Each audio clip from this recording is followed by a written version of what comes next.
Bibingka Bisaya ang tawag ko dito dahil siguro isa po akong Bisaya.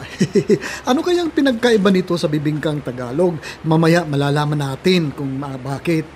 Hi, I'm Dance and this is my channel.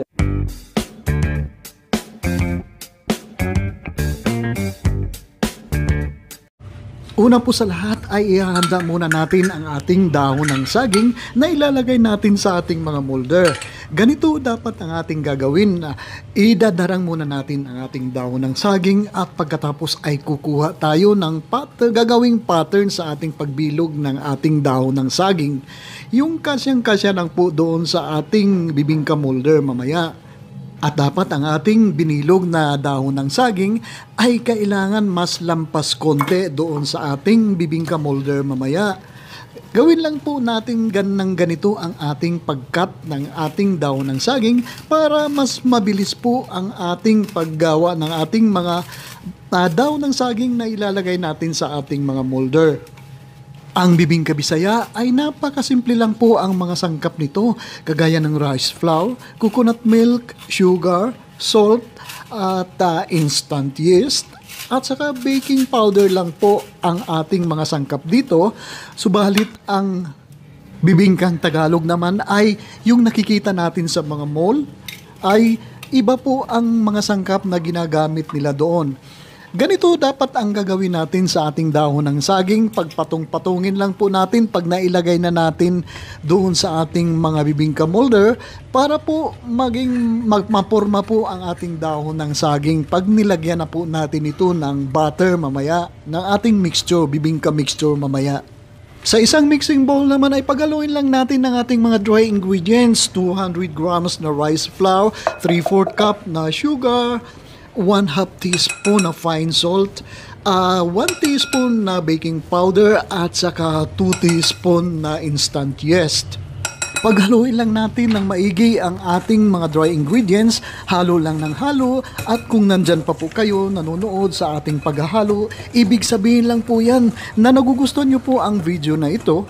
Paki-comment naman nyo sa baba kung saan lugar kayo nanonood at para i-shoutout ko po kayo at ang lugar nyo sa susunod kong video uploads.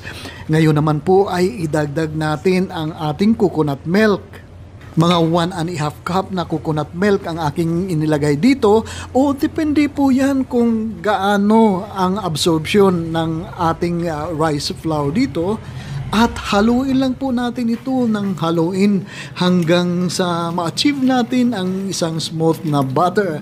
At kung medyo ma-dry pa yung ating mixture dito, dagdag lang tayo ng dagdag ng pakonti-konti sa ating coconut milk dito. Halo lang po ng halo, halo lang po ng halo. At kung meron po kayong mga comments or kung meron po kayong mga request na recipe, pakipost lang po sa comment section sa baba at sisikapin natin na tuganan ito. O ayan, okay na ang ating butter dito. At lagyan lang muna natin, utak pa natin ng cling wrap. At pagkatapos po ay i-proof po natin ito o i-set aside natin i-ferment for 1.5 hour more or less at room temperature po. At pagkatapos po ng isang oras o 1.5 hour ay magiging ganito na po ang texture ng ating mixture dito. Magiging bubbly po ito at aalsa po o dagdag ng volume ang ating mixture po dito. Haluin lang po natin ng konti, haluin ng konti para will combine uli ang ating mixture po dito. Huwag nyo lang po kalimutan na bago po kayo maghalo ay kailangan naka-preheat na po ang inyong oven at 200 Celsius. Ngayon ay ipo-pour out naman natin ang ating butter o ang ating mixture dito sa ating mga molde at pagkatapos po ay i-bake po natin ito mamaya.